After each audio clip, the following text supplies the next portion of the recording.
Any opposed, same sign. Motion passes. I have one public comment by Phyllis. Phyllis, you want to say anything? Oh, yes, okay. Okay. So, I mean, you can or you don't have to. No, I'm going to wait till a later date. Okay, thank you. Thank you.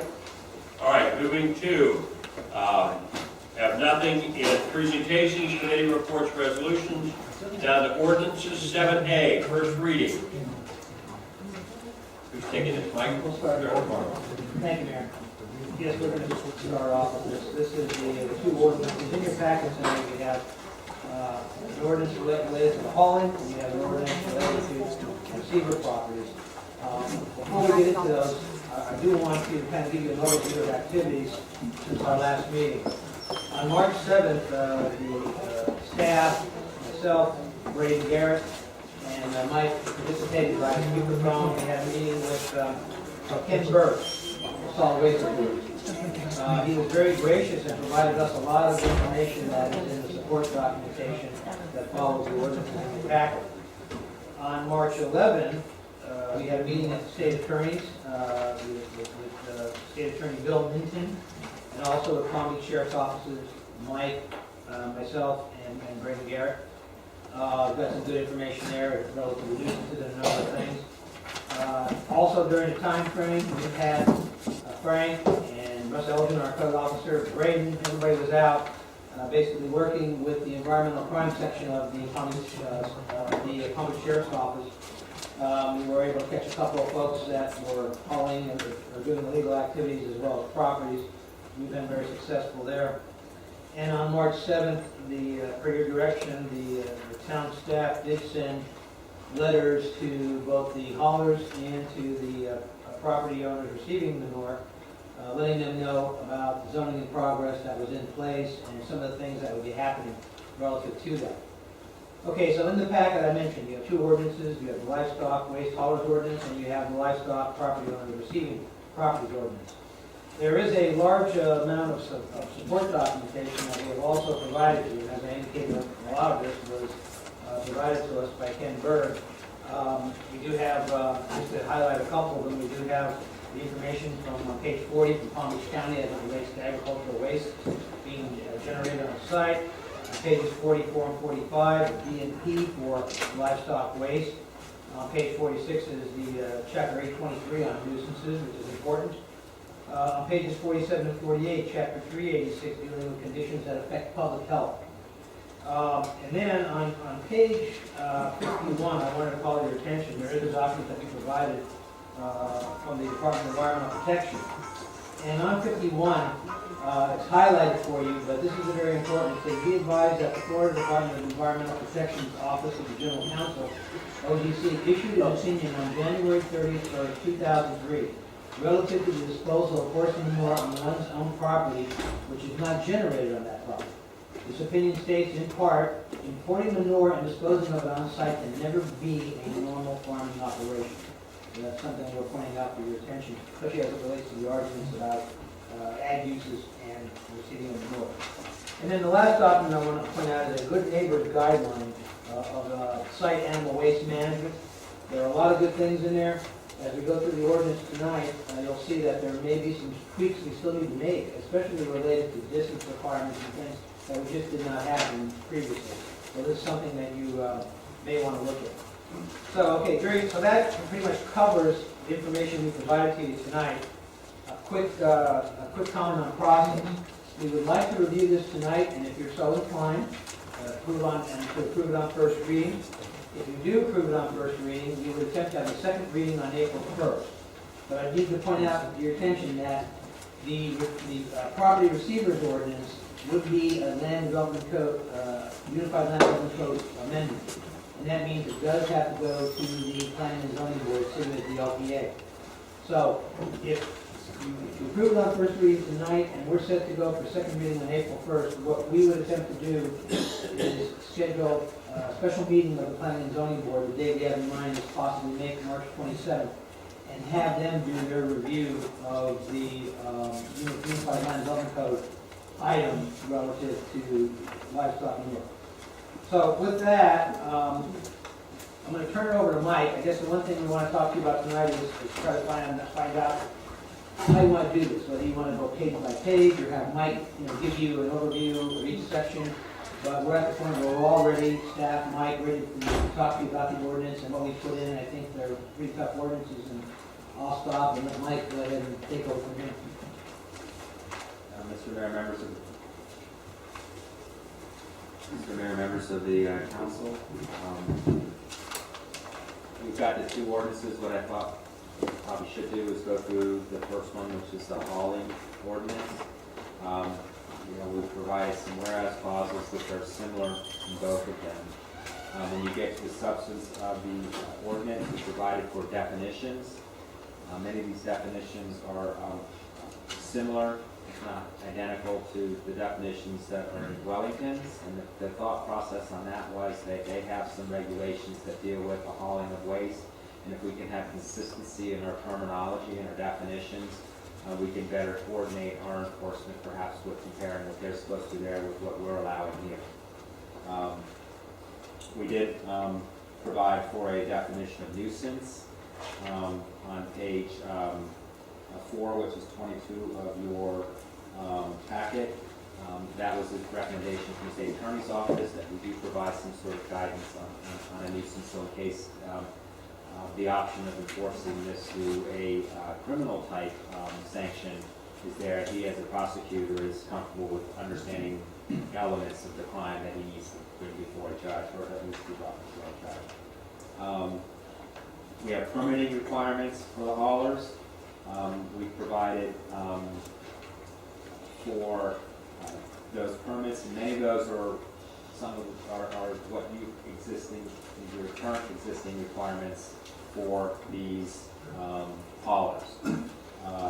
So the one thing that has changed, which we'll talk about several places, is the town council has directed that the ordinances provide that any waste that's deposited within the town originate from within the town. That's something that you made clear you wanted in the last ordinance. We did provide for an exception so we don't run the risk of someone raising a federal claim, as far as if someone can bring it from out of state, that they would have to verify that through an affidavit of some sort. The likelihood of that, since it's a local commodity, is provided for an annual permit. Expires every September 30th, regardless of when you get it. So if you get it on January 1st or you get it on September 1st, it still expires on September 30th. On page 5 of 9 of the ordinance, 22 of the packet, we provided for, there is permits. One thing that's different in this ordinance of is that from what you had before is a definition of a commercial livestock waste hauler and someone who does it themselves using their own equipment. So want to have provision for that to be regulated so we know where they're going, but that's someone who does it themselves, uses their own truck and takes it to wherever they're going to take it, whether out of the town or to another property within the town. So we've got a distinction between that. Anything that applies to both of them, we use the common term hauler. So you'll see in subsection C, we provided for different permit fees, one for commercial, one for local. Whether that's something the council wants to entertain is for discussion, and the amounts of those fees. I think the 500 is what it currently is for commercials. And the number of 100 was put in there not because it's a recommendation of whatever we could have left it blank, but we figured some sort of nominal fee was necessary because you'll see that this ordinance requires a lot of record keeping and review by town management. There are going to be costs in this, whether you're a self hauler or you're a commercial hauler. So that is one issue to discuss. The number of loads, whether you still want to have it 20 per permit, is to be discussed. Right now, that's what it is in your code. We didn't change that. The permit fee of a hauler transports it prior to obtaining a permit is $2,000. I think that's what it is now. But again, you could distinguish that fee between commercial and self-haulers. So that's one thing to discuss right there. In the context of additional loads, up to 30 additional loads, I think right now it's an additional fee of 40 per load. We've kept that in. If you want to have It costs more if you do extra loads. Before you get the permit, there's a blank there for that. And then the same concept for livestock self-haulers if they want to do additional loads. So there's some direction right there that we need Yeah, from council. we've got a few questions, which we've got Tom, and then I've got a question.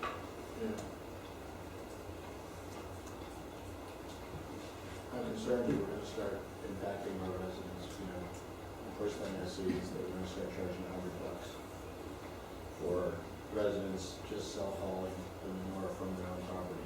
If they take it somewhere, now they have to have $100, then they could get busted.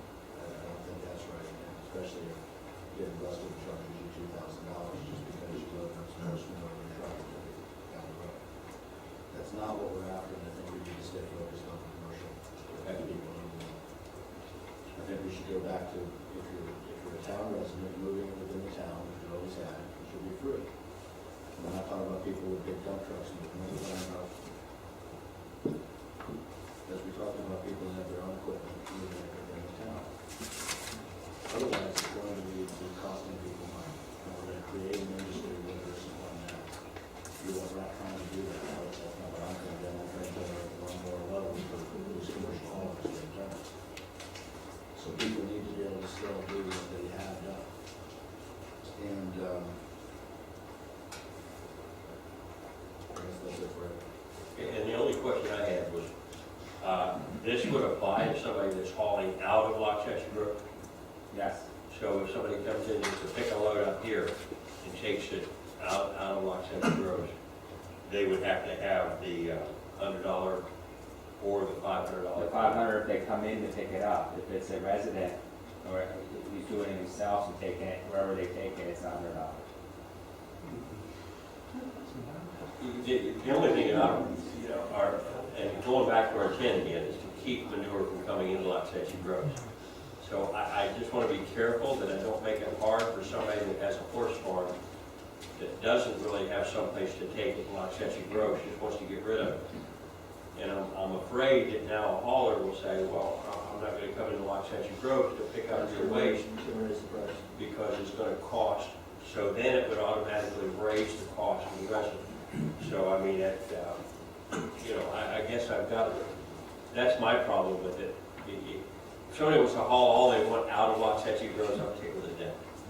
I mean, I wouldn't mind a small fee to take care of road, where, but, so anyway, okay. I don't want it to be an opportunity to just start over-regulating and start registering who's got a horse where. Because that's where it's coming. Where is manure being generated at every horse farm? So how are we going to know where the manure is? Well, let's get a list of all horses. Then we have a list of all them, we'll start addressing them and making them pay extra for the damage to the water table. And pretty soon, that's not where we're trying to go. We're trying to stop massive trucks from coming in just on. Okay, Mike, do you want to go through the whole thing and then we'll highlight these and come back to it? That would be the best. Sure. Just remember on this, when you combine this with the requirement that it has to originate with this deposited within the town. If you were to make this permit fee for a commercial hauler, it would be for $500 to deposit within the town. And then the person who is hiring him to take it from their property to another property in the town is still going to be faced with a hauler who is paying something to the town for this. So, they all tie together. The issue of whether if the requirement is going to remain that it has to originate within the town in order to be deposited within the town, then you're likely reducing the number of hauls you're going to have to begin with. So there will be specialized haulers, let's say, that will basically work in Loch Cheshire Grove. You probably will. But if I can't haul it for free, then somebody's going to have to pay. So you're making people pay who didn't pay before, and that's my point. Okay. Instead of what our goal was, which is stop people who are getting paid for it to be dumped here. We don't want to start doing, something that isn't what the problem is. The problem is manure from outside being brought in, dumped in vast quantities. That's what we should try to regulate. not everything relates to horses. All right, we'll revisit this. Okay. But Yeah, that whole section there, CD&E is a permit and fee structure for those, so that's something that we need to look at together. Section 5 is again the requirement that it originate within the town, if it's gonna be deposited and used within the town. You know, that they can only take it to approved disposal sites. So what this does is two things. First, if they're an approved disposal sites defined earlier as a location that has a permit. So either a property that has a permit within the town to accept it, or they're taking it to an approved site out of the town. That's one of the things Wellington is, so their ordinance requires, is that if you take it from a property in Wellington, you've got to register, you've got to take it to an approved location. They require that in their haulers to provide that information. So again, many of these hauling records, for example, and that requirement about approved disposal site is similar to what they have in Wellington, so that you know that it's ending up someplace it's supposed to end up, whether you're originating in the town or whoever's generating it, is responsible for making sure it's someplace. Whoever generates it is responsible for making sure it's going someplace that it's supposed to go. So a hauler takes on that responsibility, that when they haul it, they can only haul it to an approved place. So they have to make sure, and you'll see that in the property owner one, they have to make sure the hauler's gonna take it someplace they're supposed to take it. So they understand where the hauler's taking it. That's in the next ordinance. Okay. I can't see how, if somebody comes and picks up something from my house, I have any control over what they do when they drive out on the property, and to make it responsible because of service. It's very chilling to somebody who has horses to think that now they're responsible for this manure that gets dumped down the road where it shouldn't have been, and they're gonna have cleanup responsibilities. Once again, this gets very common on the horse people. The next ordinance, we'll be talking about what the owner's responsibilities are. In this ordinance, the hauler is responsible for ensuring he takes it to the approved place. That's why we decided to do two different ordinances here, try to keep haulers. The hauler and not the person where he picks it up, or the person. In this ordinance, it's the hauler that will be responsible for making sure he takes it from the approved disposal site. I will tell you, as a preview of coming attractions, we have something very similar to that in the property owners one. So when we get to that ordinance, if that's a concern for what you want to have the property owner be responsible for, we'll talk about it then. Okay. You know, again, that's why we thought it was best to have two different ordinances here. One for haulers and one for our landowners or our generators in the town. Okay. Authorized times for hauling. This is what was discussed at the last meeting. Basically the same hours of the town management office, the town clerk's office is open for business, which is 9 to 4, Monday through Friday, except holidays.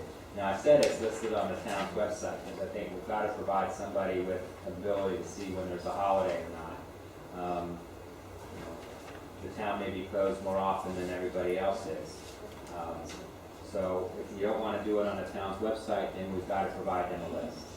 But we've got to provide for something here, and we can do it either way, as listed by the town, and just leave it at that, or we can say, yes, we should put the holidays on the town website anyway, so that the residents know about it too. That's the point for you guys to kind of give us direction on as well. So I don't want to have it stay on the website, and we find out we're not putting it on the website. So, required records.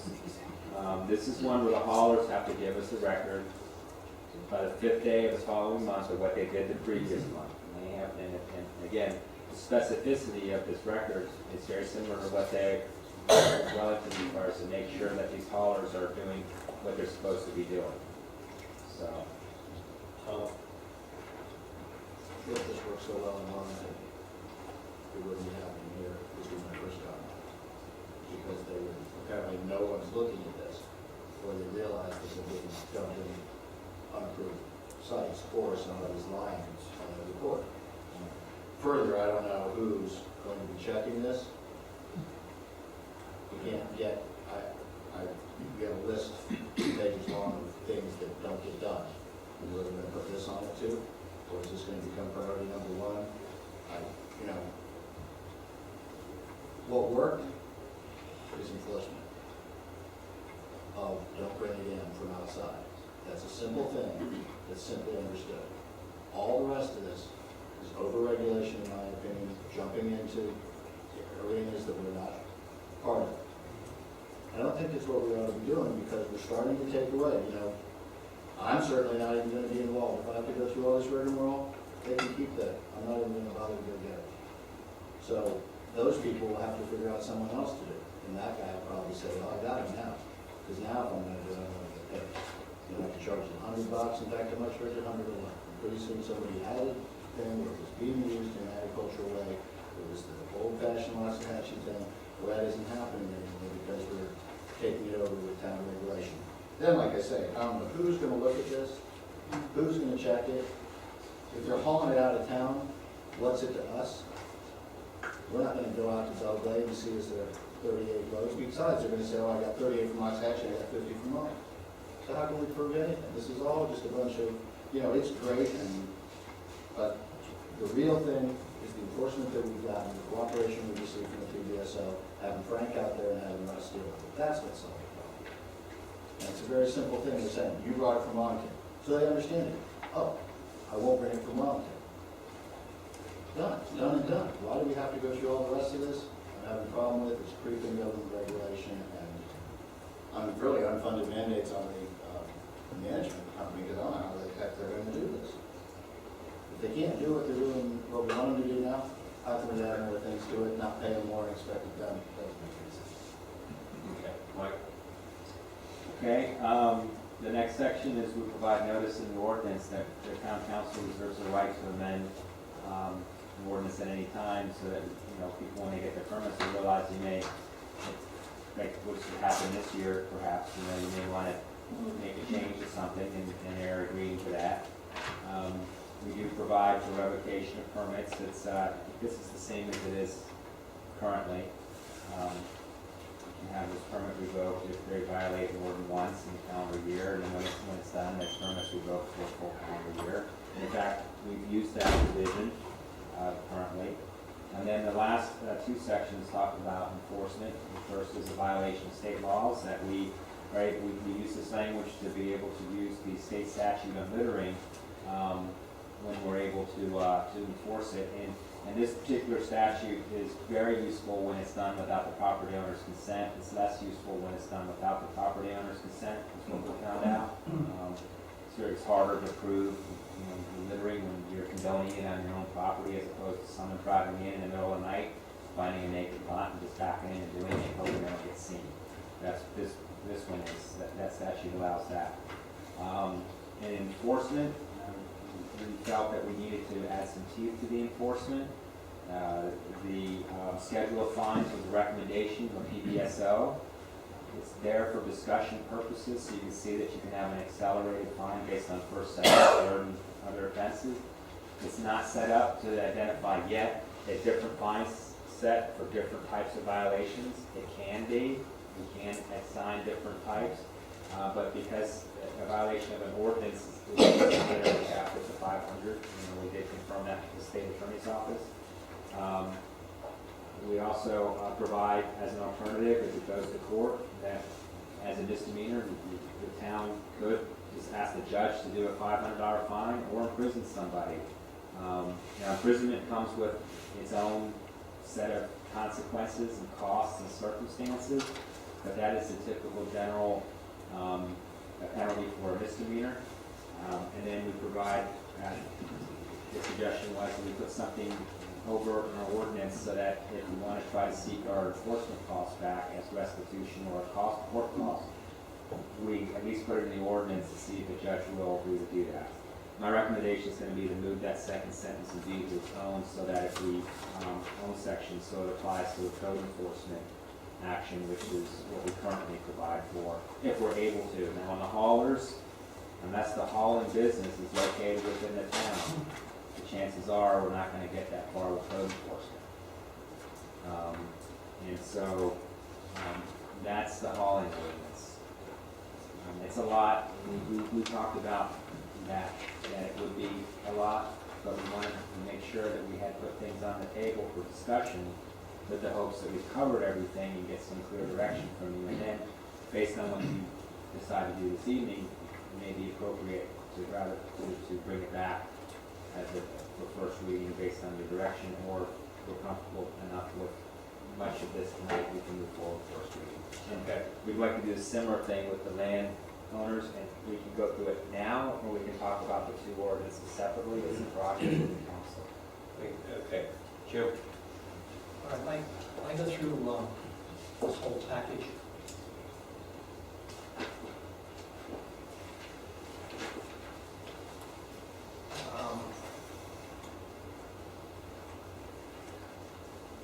We include goats in our livestock definition. There's livestock waste. No. You don't seem to define it. Or sheep. Not goat, sheep, or llamas, are not in there. It's equine, bovine, or swine. So I think, do we need to add goats?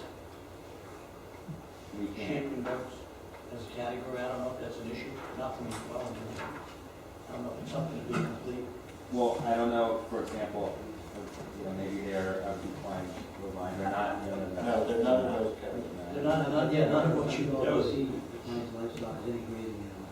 Remember one of your little comments tried to collect goat or sheep or rabbit manure because. We may already have a definition of livestock in ULCC, but we'll go ahead and use it. Okay, well, I know, and you see it, but I did that. As a general question between the two ordinances, if I go to my neighbor's yard with his permission and pick up a 25-gallon container of horse manure and bring it back to my yard for spreading around the tree, which ordinance do I fit on? Or do I fit on? When you transport it, you're a hauler. When you spread it on your property, you're a property owner. If I take it from my, if I take it to my property from somebody else's, that makes me a hauler. Yes. Okay, Yes. that's $200 fine. in now. That's fine. I mean, I'm just telling you how it is set No, no, up, that's and you fine. can make the changes, give us That's fine. direction, but that's the answer. In livestock, which we would, it's much broader, and our ULDC's already, so I would suggest we use that definition, and, Okay. that definition would already be in the ULDC, so we'd have to amend that to include all those other animals. There's some other comments interspersed that I want to touch on, but I want to cover the highlights. The items that we talked about a little bit about the self-haul fee. I was thinking we'd have some kind of registration. I don't know if I really considered a fee of more than $10 or whatever it might be. I'm not sure we're trying to, in this case, I'm not sure we're trying to apply a fee to recover our costs more than those that are not here, living here. We're trying to cover the fee incurred, the costs incurred because of them coming into the town to conduct their business, but to stay in the town with me or moving it around. I understand what we're trying to accomplish. I think we've done, a very good job. My thinking when I read through this was that we were trying to put our residents and self-haulers into the packet, into the process to make it easier to distinguish those that are not belonging here, if you will, that have come into our town, versus if you have only those that come into our town that have to have a permit and then move material around, then it seemed to be harder to stop or catch those that are not supposed to be doing what they're doing if we let other trucks move around within the town that don't need a permit or any kind of identification. It's like, well, I don't need a permit, I just live over here, versus a permit. It doesn't have to be fee-based, but we could have a permit on it. Because I think one of the other things that as we look down the road, and this is way beyond the immediate problem, but it's the accumulation of waste in different parts of the town. We may have an issue that's the next big thing we have to concern ourselves with. Because of runoff, or, you read some of the stories and whatnot, I don't know what the article I read, 4 foot or something of manure, and then you're just asking for problem and runoff and things of that nature. You can't really, so my thinking on including the people that live here in the self-hauling process in terms of identifying them, giving them some kind of permit. They don't necessarily have to pay anything, maybe $10, but nothing to really change or put a burden on them for doing what they've been doing. But I think the record keeping is important, and unfortunately, we're in the situation where I think now we have to know better about where things are coming from, where they're going to in our town. So I'm not trying to, I agree with Tom, I'm not trying to burden those that live here. But at the same time, the next phase of this may be that we're trying to make sure that the distribution is not in one location in one part of the town. It may be not good for that part of the town or the residents in that particular immediate area, but it may be fine as far as the landowner doesn't care, and start building it up. So that was one thing that from a fee perspective, I don't have a problem with making it very small, 0, but I think we need something to give all those that are hauling manure within our town some kind of identification.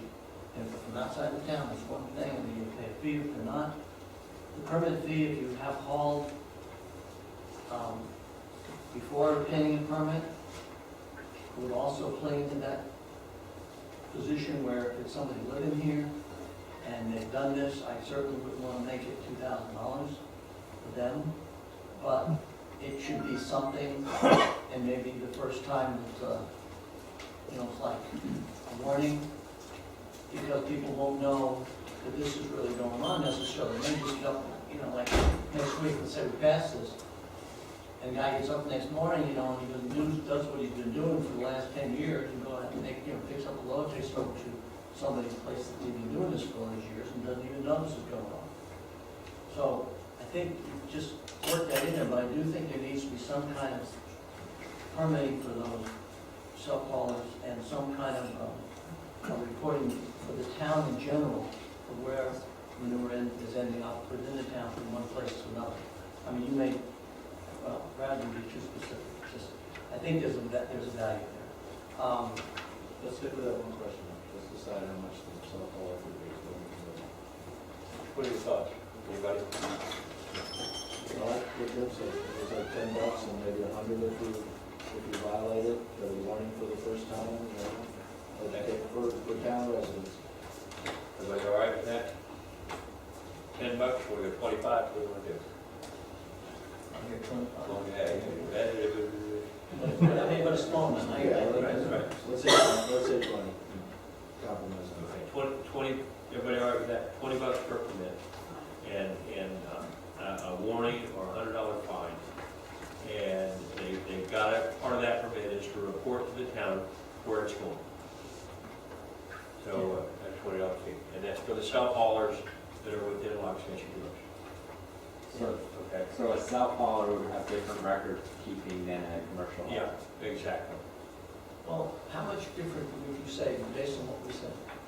Well, again, I mean, you took what we said about the fee and then said you have different record keeping.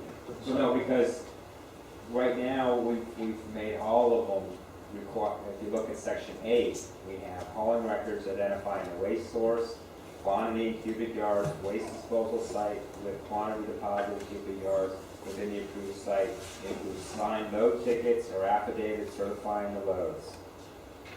Well, somebody local can do that, I think, without a big problem.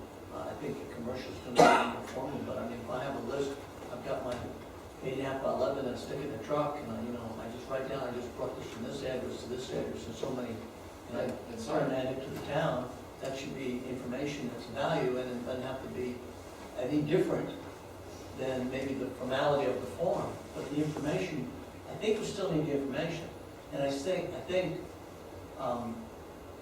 stepping back, it's where we look at those that are living here, what they're doing, and making sure that everybody that's doing has some kind of record or permit, and we just make it a whole lot cheaper unless. I just want to make sure you understand what a self-hauler is. A self-hauler is a guy who takes it from his own property to someplace else. So your scenario where you said, I'm going to take my truck next door, pick up his live waste and bring it back to my house, that's when you become a commercial hauler because We should you allow know, that. that doesn't fall within either one. I was gonna say that too, and the same thing that I would do, I would get it from somebody else and bring it to my place, And I don't think that should be included if we're not talking about a business. We might need another category that might get that. Do you want, well, we can include in the definition of self-haul or Oh, someone local who haul. brings it using their own equipment to their property. Right, yeah, for their own We don't use. hire anybody. Right, Yeah, for their own nobody would be use. hired, So it we would be could- for we their could- own personal use. They could pick it up from a friend that had a horse operation and bring it to their own house. Martin? I'm just thinking, from my point of view, I'm not really concerned about the person using a pickup truck or their small trailer to grab some manure from their neighbors and bring it back to them. I'm not even looking for a permit for them. Because I don't see it wasting their half hour, 45 minutes extra, just to move around 5 cubic yards or 10 cubic yards. I'm worried about the guy that's bringing 20 cubic yards every hour. So I honestly, I don't see, I personally wouldn't want to force a resident to get a permit just to get 5 yards to do their road guarding or something like that. I'm concerned about the large volume and mostly the people who are not getting the permit, the people that, we need to figure out enforcement. I'm not looking for, like I said, the people moving five yards a trip, you know, but I think if the load's more than 15 yards, then maybe a permit, but if it's just a pickup truck or the little 8x10 trailer, Why don't we say 20 for a number, because all the commercial trucks are 20, Right. so say that, and that will be the definition. Well, we If define somebody's a load. commercial hauler and they're driving it around in their pickup truck, we don't make it like that. right, In your previous ordinance, you had said a load was 20 to 25 cubic yards. So we formalized that as a definition of load. If you want to, I would say that the local hauler is less than 20, that covers 5. And a pickup truck is not gonna take, No, it's not gonna take. it's not gonna take that many yards. I don't think, I 3 to don't 5 know, yards. 3 to 5. Yeah, Pick up if you got a full bed, so Well, you pile it up so you can't see out the back window. So Okay. it's gotta be more than 12 yards. they're never 20 yards, so So less, or 10 or less? I don't know, probably 20 would be good. Less than 20. for what? What are you talking about? Less than, Exempting them? less than From 20. anything? From anything? No, less than 20 for the Local residents. Who hauls less than load of? Then we may need a third or subcategory into that says it's the resident that goes and just hauls, to his own property. Here's Something along that line. I'm not sure exactly what it is, but I agree with Here's my biggest concern. I think we've got part of it. We need to, it's got to be generated here. My biggest concern is not really who's hauling it as where it's going. So I want to make sure that one person is not just scarfing up all they can to pile of 4 feet deep on their property. So I think maybe it's something that if we do it at a $20 fee, and it can be done with a phone call. Where somebody could call in, you just had a log down there by the phone, then we know who's on the road and when it's happening. And they call in and say, I'm gonna haul 10 yards, I'm gonna take my truck over to Keith's place, and I'm gonna pick up 10 yards of horse manure, and I'll bring it to my property. And you write it down on a log. Now, if that same guy is calling every day, and he says, I'm picking up 10 yards here, 10 yards here, 10 yards here, and 10 yards here, now you know he's got 40 yards a day going in, and there's a red flag that goes off. So, I mean, I Call think, every time they pick What's up that? a load. Well, they call every time they go pick up a load. if they didn't call, and we see somebody on the road, now you've got an instantaneous, if somebody sees a load on the road, they call the office and said, I see a guy hauling this stuff, and there's nobody called in, it's kind of like the fire forestry service. You're supposed to call for a burn permit. You gotta call it. All they gotta do is smell for smoke, and if they have not issued a burn permit for that day, somebody's in violation. I guess, I'm trying to keep it simple, at I the think same we are time trying to do doable, without involving a lot of staff and work. Well, do you have But two that's what you should provisions register online somehow. Yeah, if they get it online or on the phone, You have two provisions in here. One, that you're going to keep it originating within the town. right. The other is the hours of hauling to be coincidental with the town management, which means the way you have it in here, these residential, these private parties would not be able to do their hauling on weekends, on holidays, or evenings.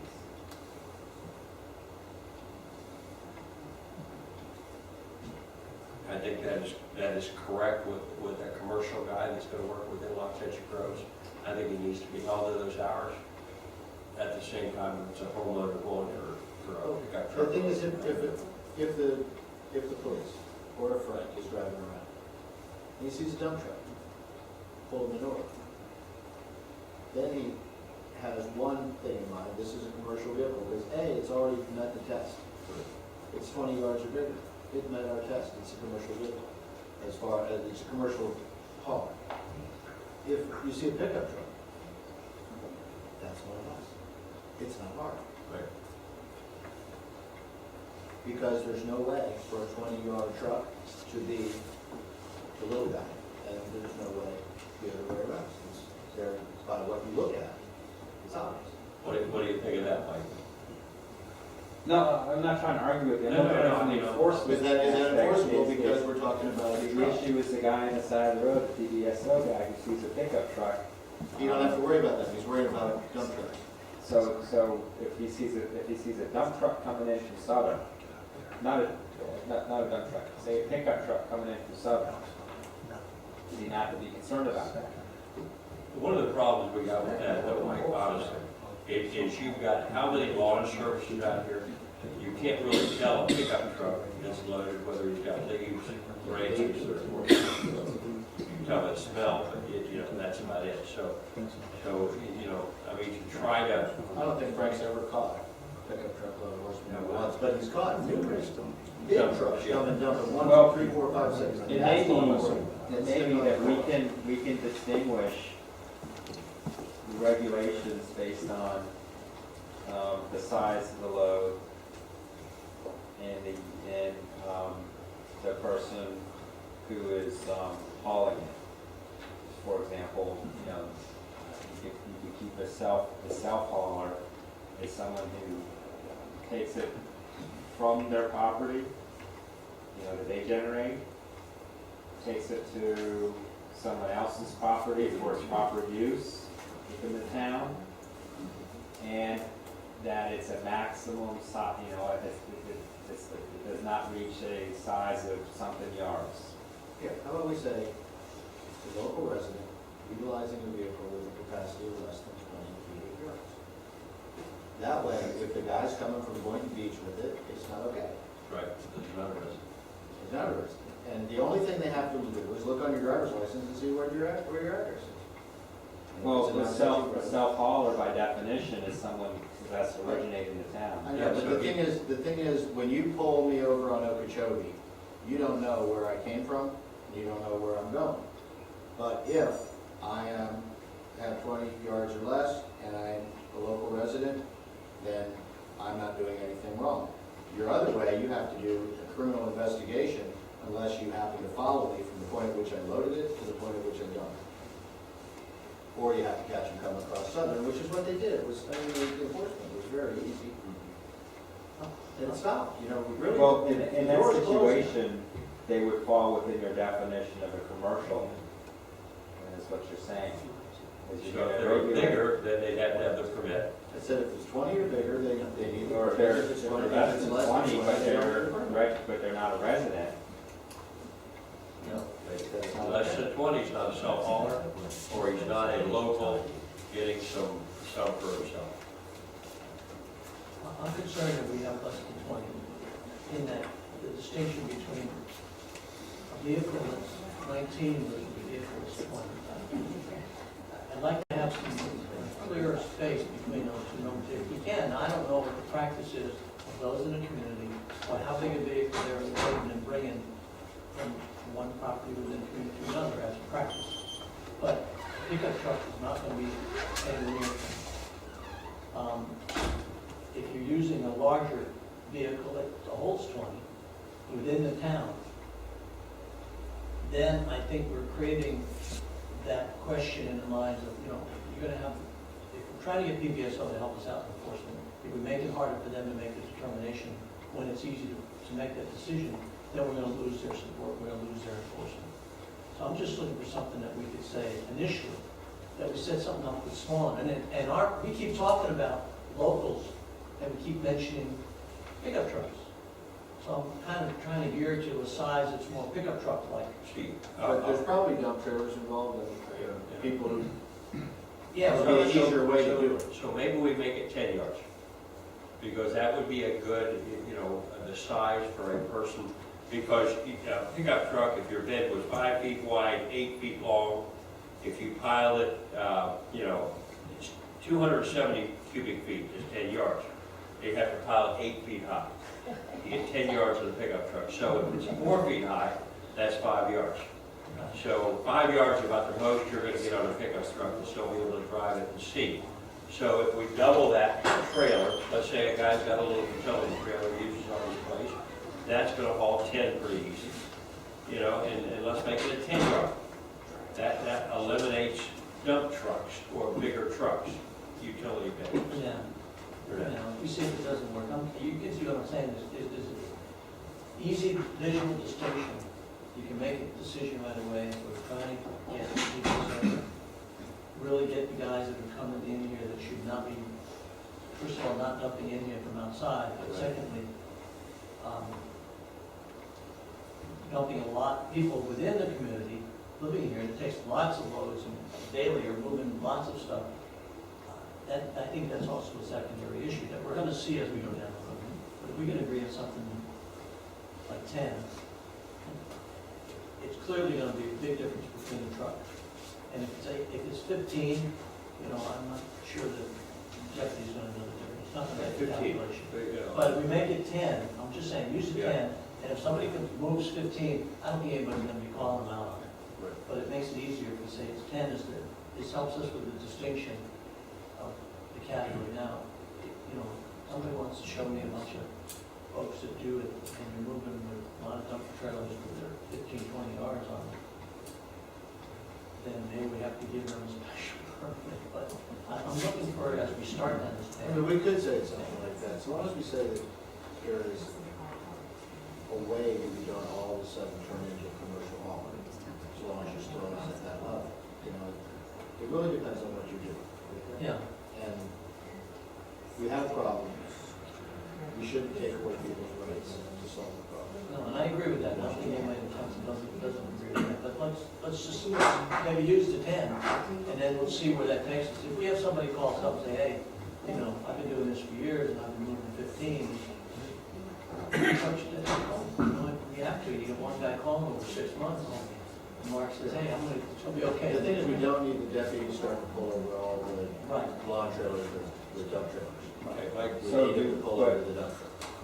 But a guy in a pickup truck taking 2 loads a day equals 1 commercial load. You want to put a limit on, I mean, the number of loads you can have as a residential? again, if we've got a simple, if we've got a simple way of recording where it's going, just so that we know somebody's not stockpiling. And I think we've got to make it as simple, as easy, whether it's online, whether it's a quick phone call, say I'm hauling a 10 yarder from Keith's house, I'm using Keith because I know he raises horses, to my property. You know, and you've got the day, you've got the time, you just write it down in a journal. Well, again, when we get to the landowner one, you're gonna see that there's a requirement there that they. See, now, and honestly, I think that is where the bigger responsibility is going to be. Because the landowner that puts a word out and says, I want all of it I can get, It was sitting. you know, then, you know, that is the bigger problem. So I think what we're doing is going to eliminate, right now, these guys are making money because the dumpers are paying them to dump it. And that's what we have to limit. So by stopping it coming across the road, and I think for our own personal use of people that live out here, I want to make it as you know, as unrestrictive as possible, unless it really becomes a problem. So a $20 fee, and just call every time you're making a haul. And I think that, to me, that would be it. And then leave the commercial like it is. Is that what you'd say? That's basically $25 a load. 20 loads at $500 is $25 a load, so, I like Ryan's idea of free, but what's that? I like Ryan's free idea. Well, no, I'm talking about the commercial haul. No, commercial haulers, no, it should be much more. Yeah, okay, well, that's what I'm saying, if we got $500 for the in-town commercial hauler, you know, and we're limiting it to 20 loads, that's basically $25 a load, so, you know, if he charges Well, we're somebody. limiting to 20 loads, he's hauling 12 for Keith. We're gonna get up there pretty good if somebody actually has very many clients. But what's gonna happen is that the person will try to find somebody that needs it locally. Is this hauled. anybody that's picking it up in Waxahachie, taking it out, leaving it here?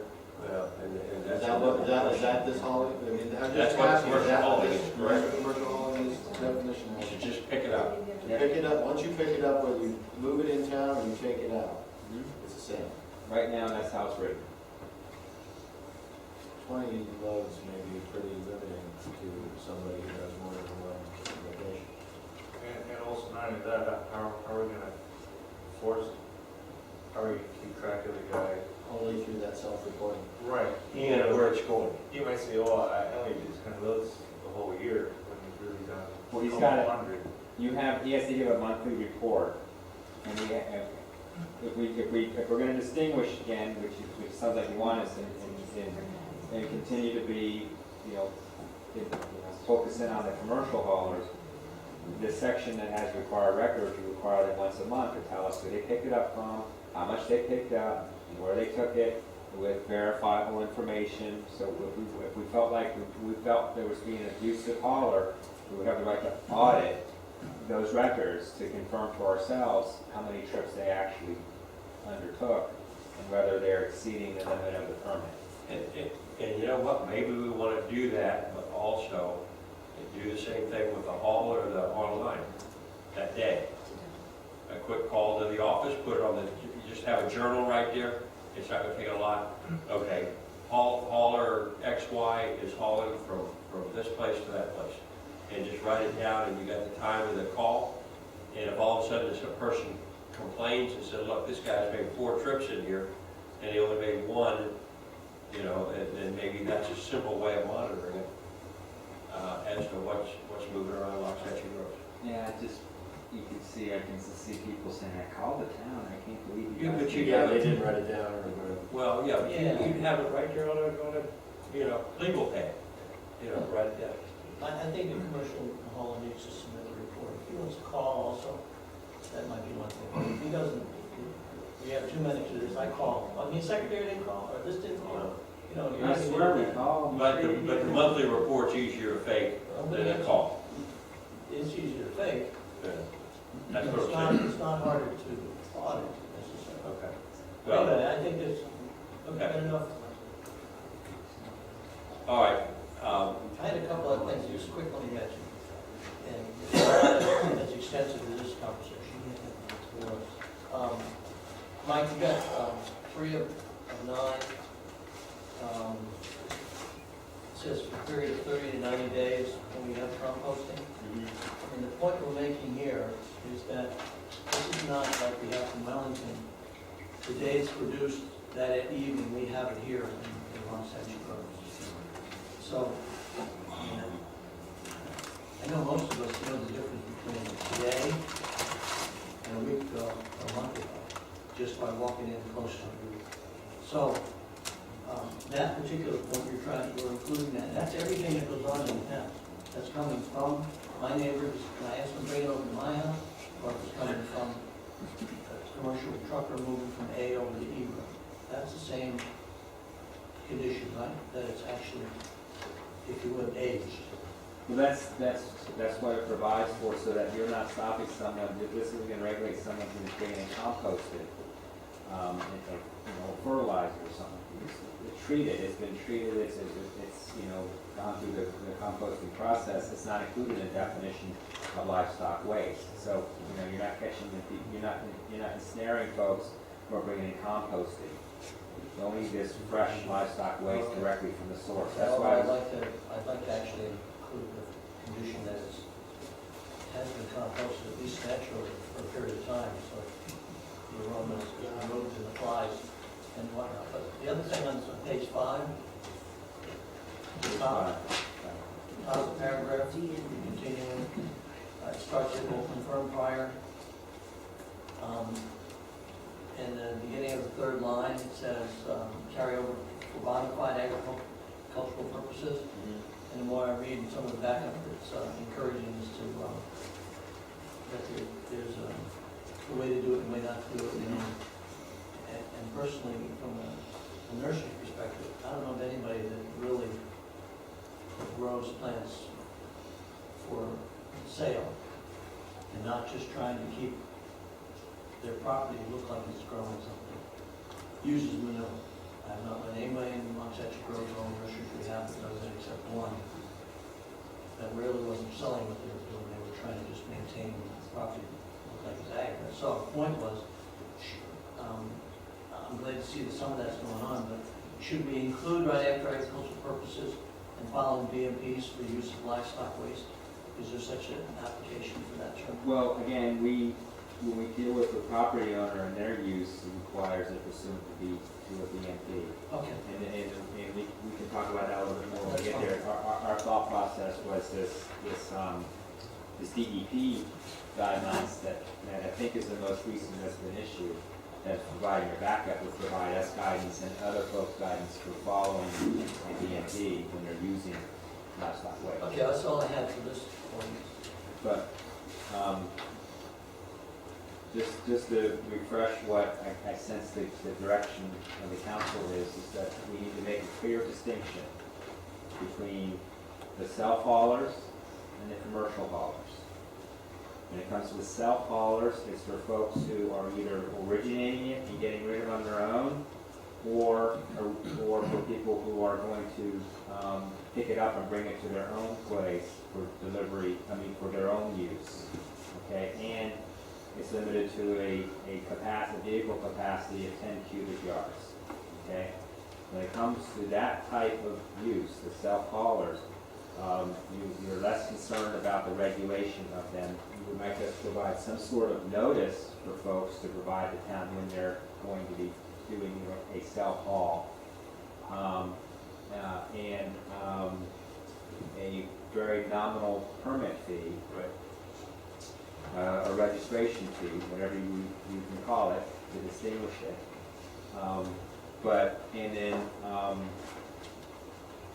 With the records, it's not so much the records because for the self-hauler, because the concern for the town is the person who's receiving it all, that they maintain the records and it doesn't abuse it by taking from 100 self-haulers. Yeah, I think there's checks and balance. You know, in construction, one of the things we have to do is daily, we call in for inspections. You know, or daily I call in for, deliveries, or daily I call in for testing of my grout. You know, I just make a phone call. Somebody answers and says, I need a tester here at 10 o'clock for a load of grout. Okay, thank you. And that's the end of it.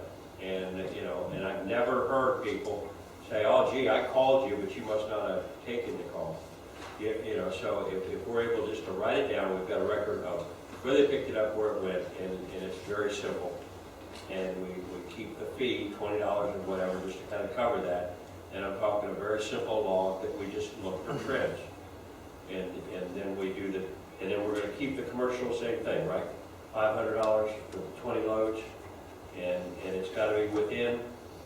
The commercial hauler doesn't have to live here, but any of the other two have to live here.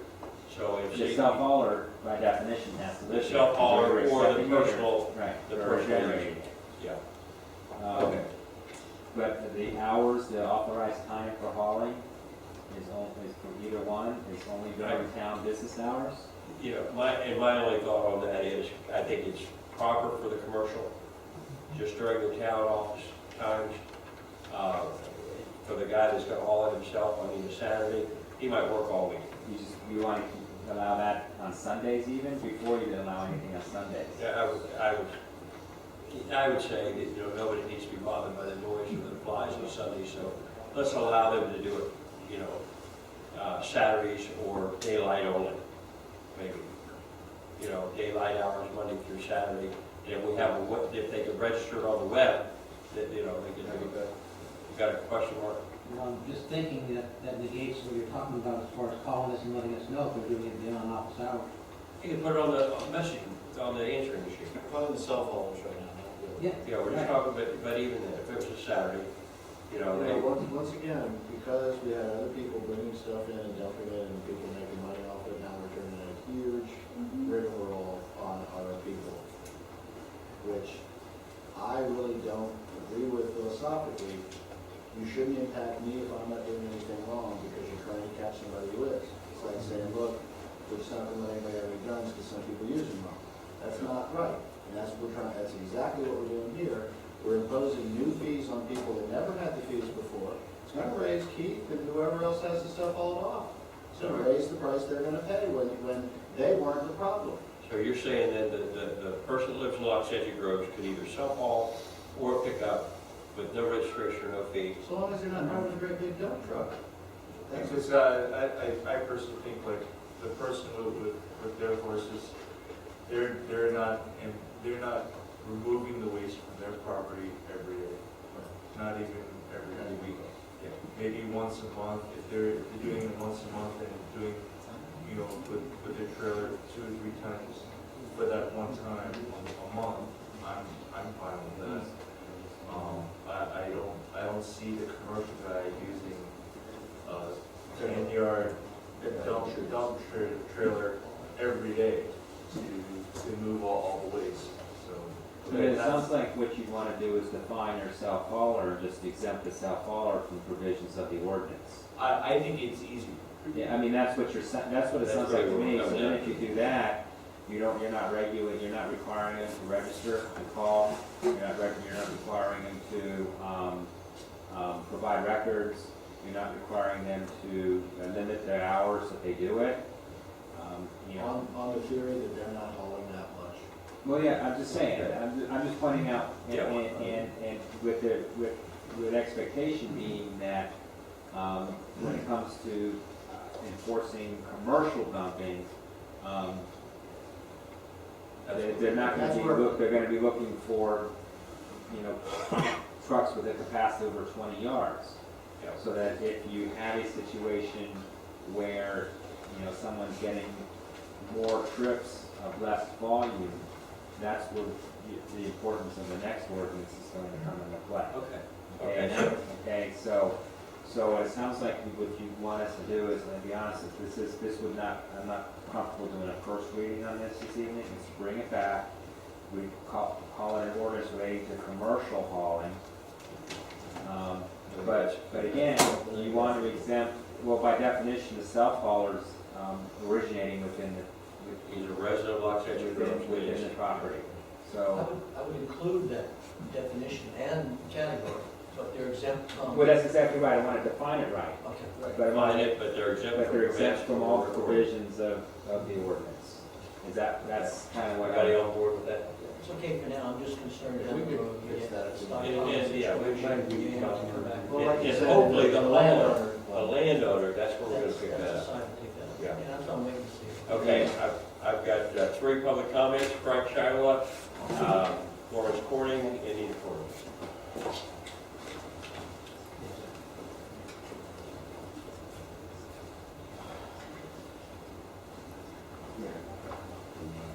Frank Shiola.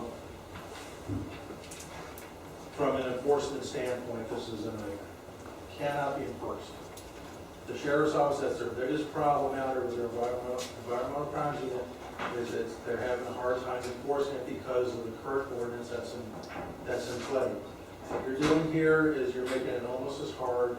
It's a little bit easier to enforce, but not much. Having commercial haulers come in from Wellington can't happen. Gotta stop it.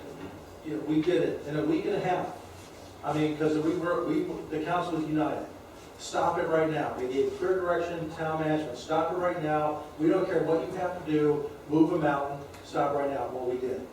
If you notice, the trucks are not running up and down the road. It's still season. We're getting in here before you guys decided to do this. 4,000 to 5,000 cubic yards a day. That's a lot. They were coming from everywhere. The commercial hauler will look at your ordinance and they will exploit the weaknesses. They already know what the weaknesses are.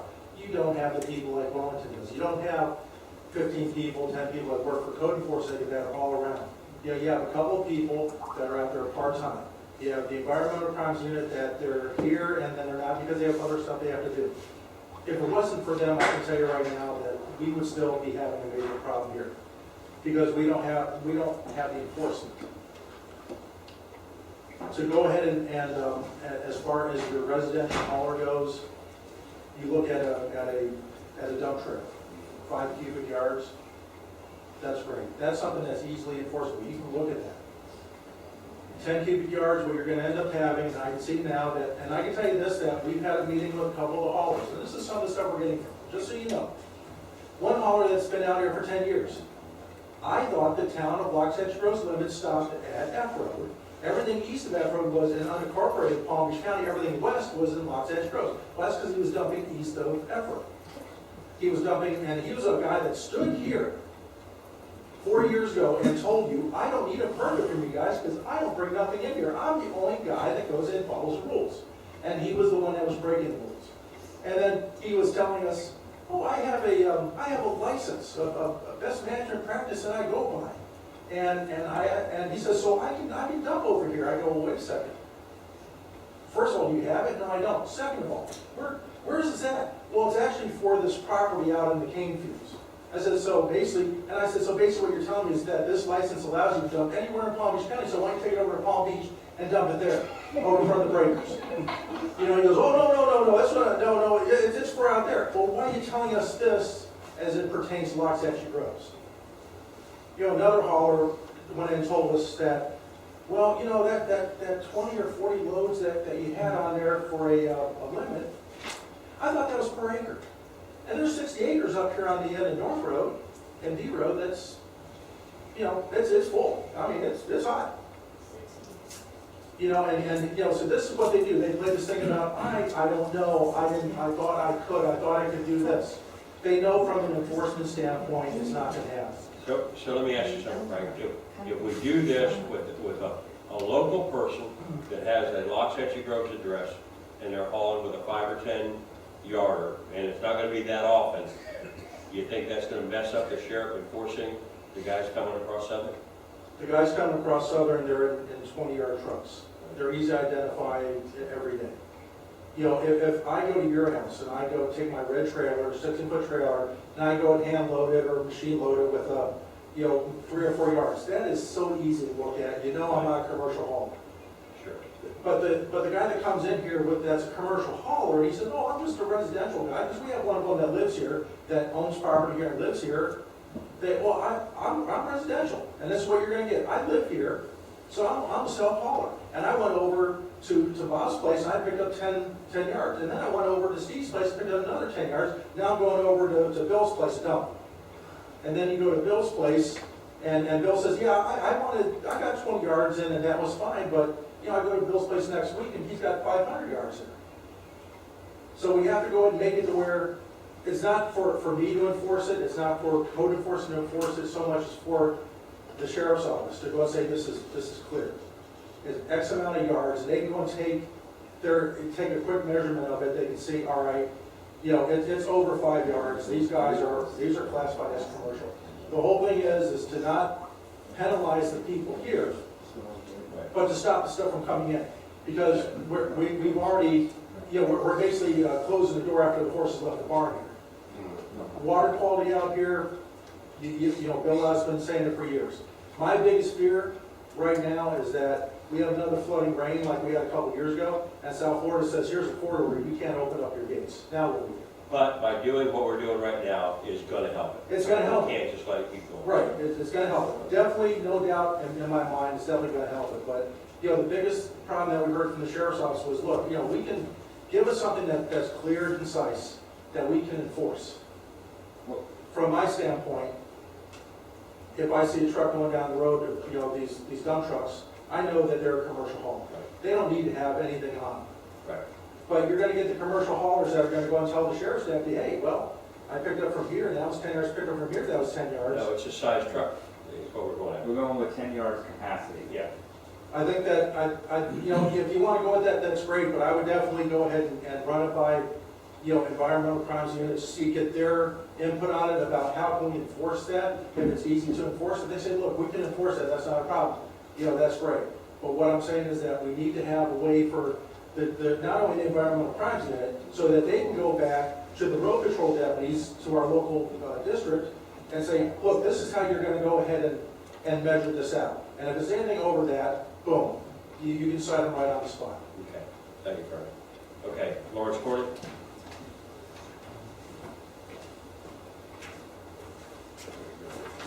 2834 Ridge Road.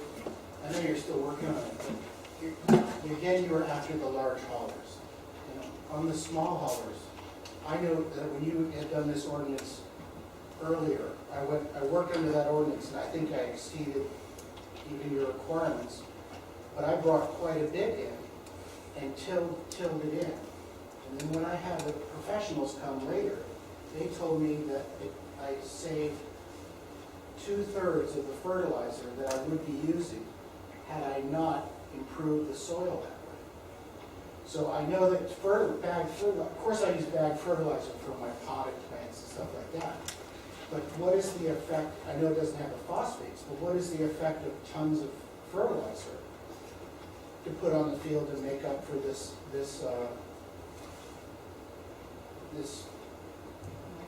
you know, horse manure or alpaca manure or whatever.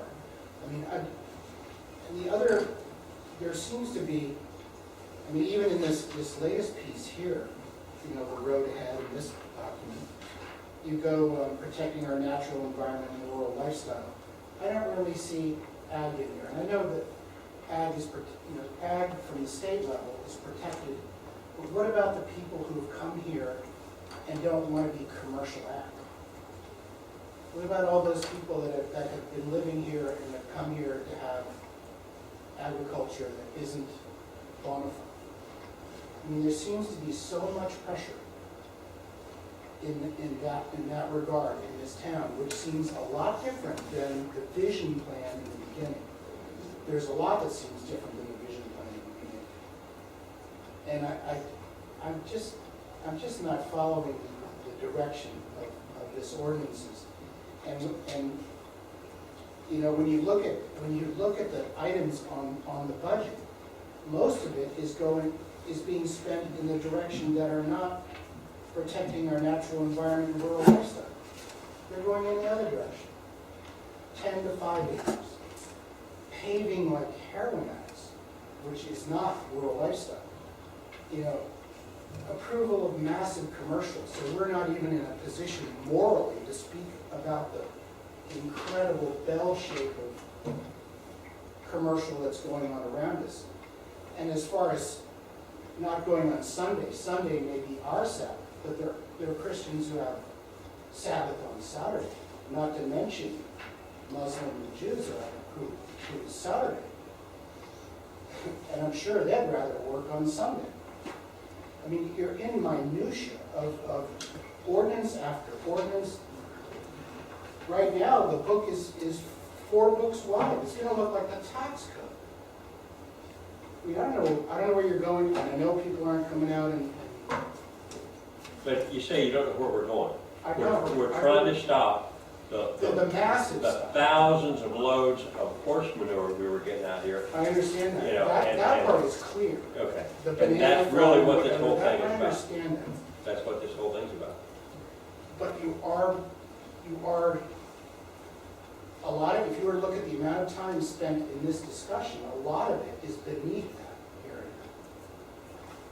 You're trying to protect people from sneaking into that area, but you're affecting the residents in a lot of it. All right. Thank you. Nina? And I think almost everyone up here has recognized that there is an impact on the residents, and everyone, I think we're trying to mitigate that in as many ways, and I don't think we're very far off on that. I do know what Lawrence is saying, you know.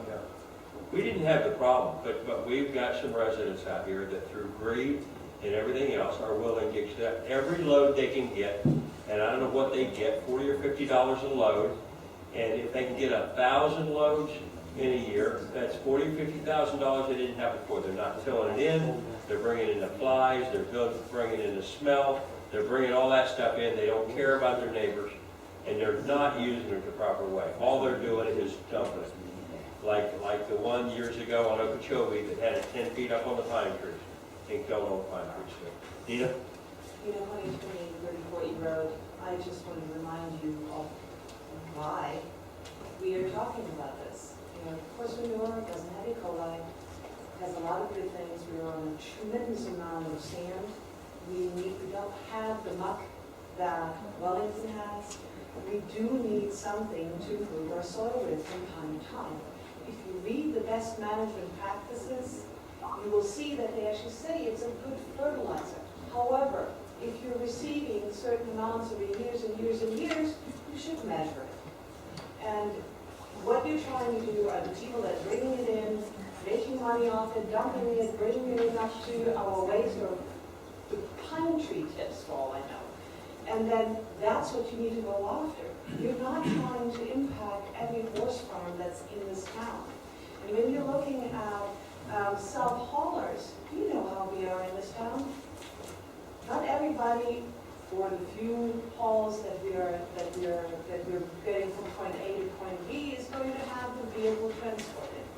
You know, I might ask you and say, oh, do you have a vehicle? I have a load I need to bring over here. So we help each other out. It may not be my vehicle.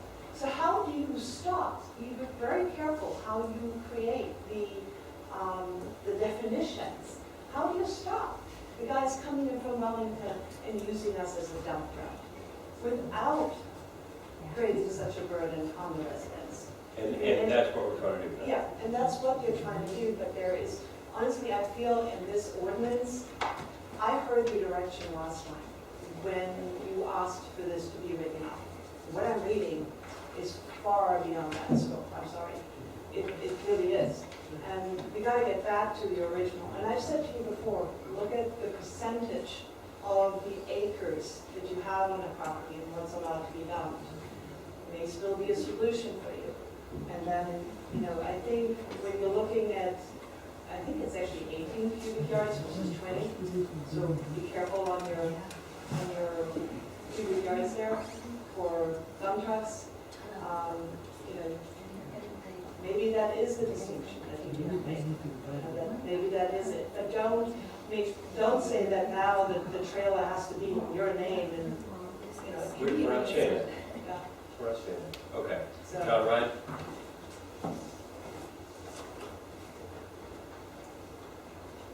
John Ryan, 3508 A Road.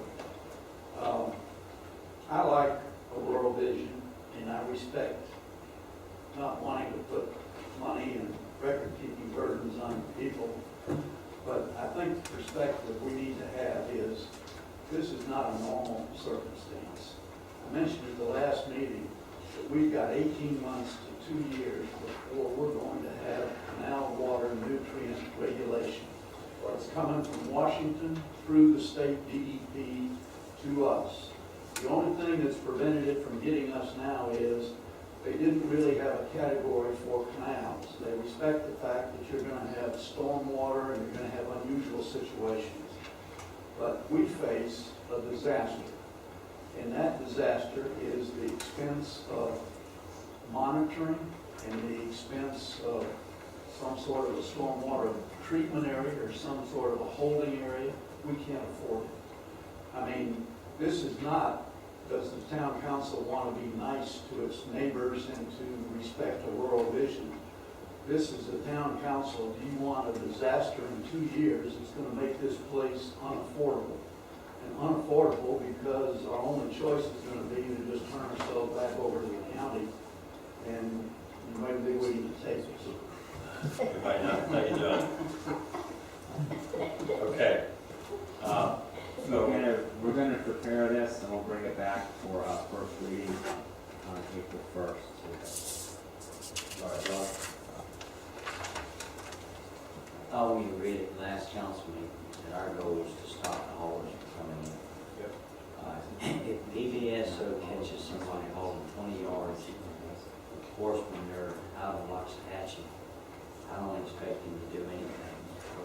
want the stuff to stop coming in Loxahatchee. We should not have a local waste hauler, anything.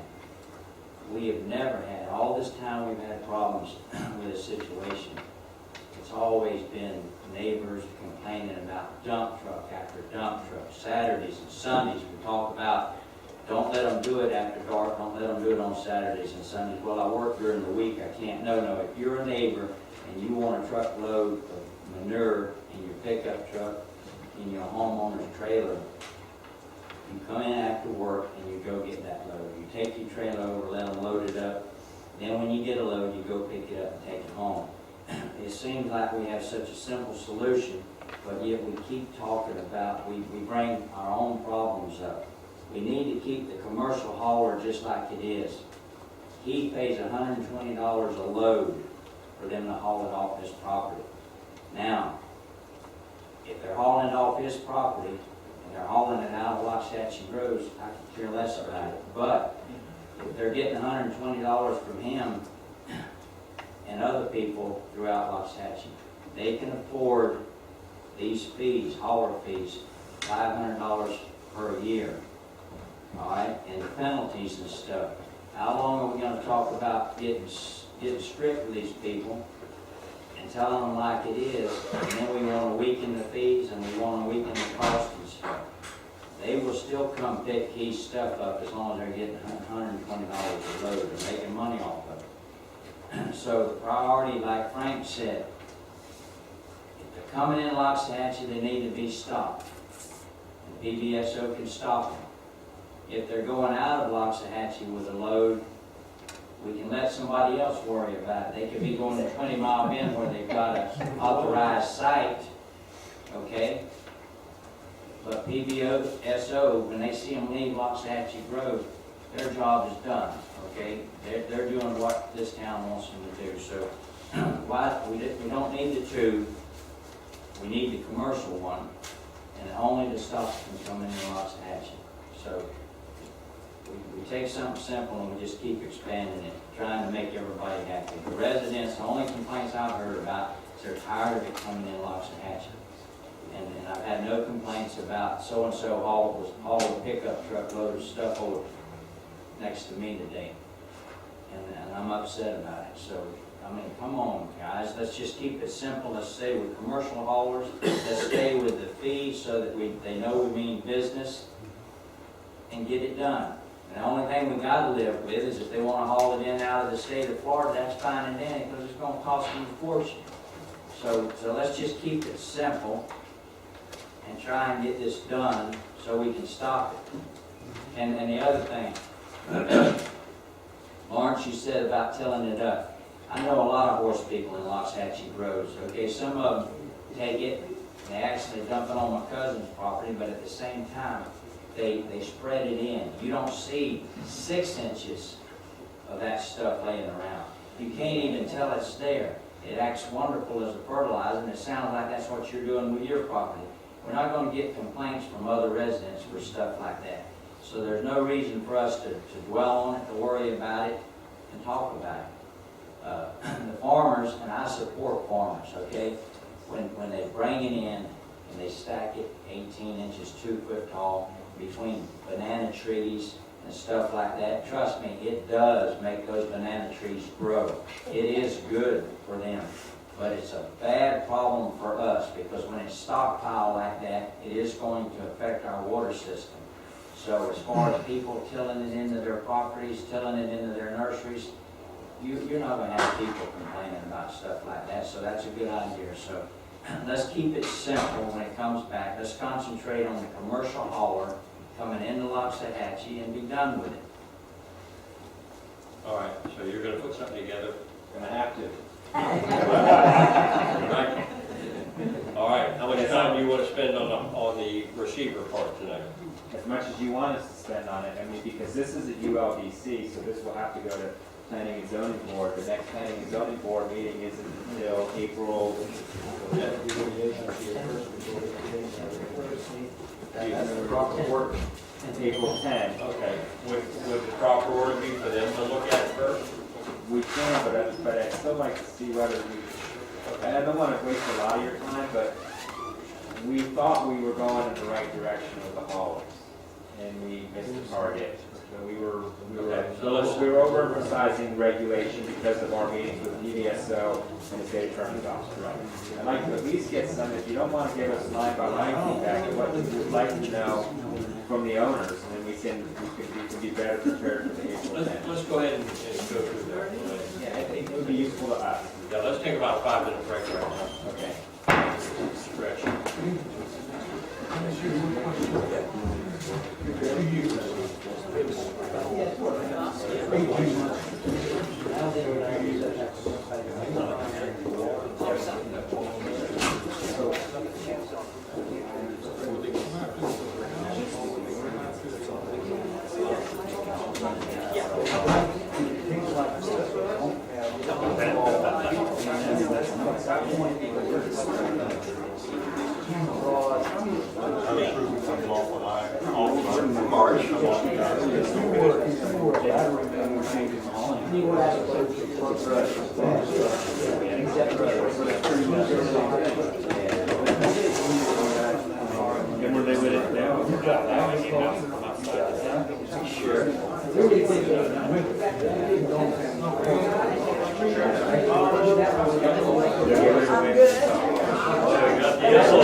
You know, I mean, the people that make the signs, sometimes it's easy. I mean, I've bought 2 of the signs. I bought the big one development. I bought a $75 one and a $45 one. I personally paid them because of with the amount. I mean, I've seen what I asked me, I got them from Patricia. They printed so many at first at 45, but they knew that the next round costing more, so I paid 75 because it was like, geez, and they were getting more. I'll pay you the 75. Give me the 70. You know, I just wanted to. And they paid for one more, the one that I Sabuda, that one. I don't know where the Allen paid for. That one I just. All right, moving to 7D. Okay. Yes, that's good. She's the one to talk to them about those signs. Members of town council, this is an ordinance relating to amending your ULGCs to address the depositing of livestock waste on property within the town. Your ULGCs currently have a nuisance article, and so this would be adding a section to that, dealing with depositing or the use of livestock waste. Like the other ordinance, it does provide for definitions. Based on the conversation tonight, those definitions will be amended. Particularly, we'll update we'll use the livestock definition from the ULBCRA. We'll confirm that the other ones are not already defined. We'll update the self-hauler definition based on what we did with the previous one. What this requires, what this says, and this was a comment from the state attorney's office, is that we provide that if you do something on your property that's not allowed under this ordinance, it can be declared to be a public nuisance. Okay? so what this does is it provides several pages of regulations, again, regulations on the property owner. I'll go through them. The deposit must be on approved disposal sites within the town. Basically, so that will require someone who's receiving it from another location to get some sort of permit or registration with the town. Or if we don't have any in the town, but say someone has a license from the county and it's allowed to be a waste disposal site, down the road. But that's not applicable today. Yeah, how could the county license a waste disposal site in our town? They couldn't unless it was allowed by your zoning, and it's not. Only livestock waste that originates within the town can be used within the town, and deposited on property within the town. The property owner must obtain a permit from the town prior to accepting the waste. It also serves as a registration, because there's some use in here for registration for residential properties. Same regulations as an annual permit. F1 talks about the properties on which it can be used, and this is the same that's in the current ordinance. Residential properties are designated agriculture, or residential properties where they're satisfied with the town manager, they're using it for their own personal use. This also provides for property that's in the process of getting an ag exemption or ag classification, be able to use it while they're going through that process for the first year only. So whether the thought, I think back then, was if you don't have it within a year, you're not going to get it. So you haven't diligently pursued it. The permit has to be named the record owner of the property, and the owner must be the applicant. And this is a concern that we're trying to address with tenants coming in without the owner's consent and using the property, using this as a dumping ground. The property owner has to certify that is coming from within the town.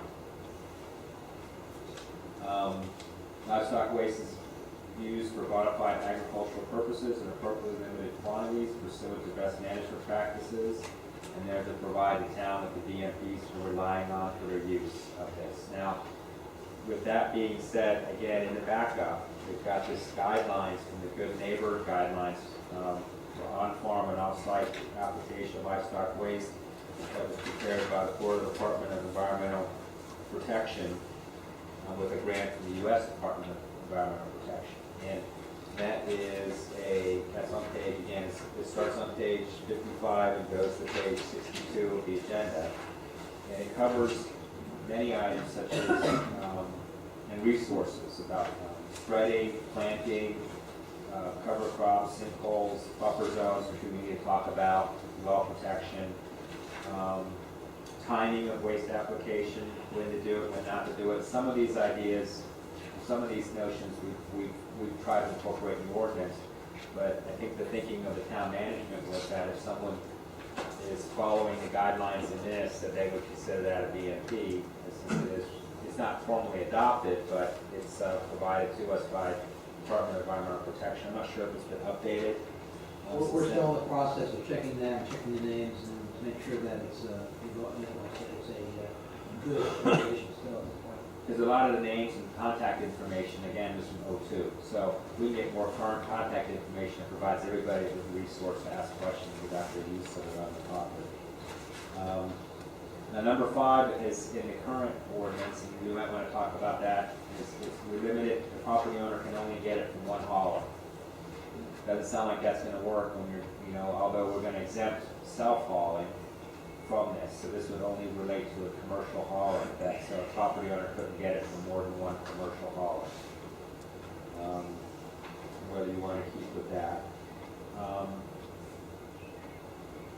The same is in the current ordinance, that when they get a permit, and it's an authorization for the town to inspect to make sure they're doing what they say, that the town may request copies of permits and licenses for the designated hauler, so that if we see a hauler coming to your property, we have the right to ask the hauler for proof that they're registered with the town, or perhaps even they have a license as well, and they may be not adhering to, that kind of information.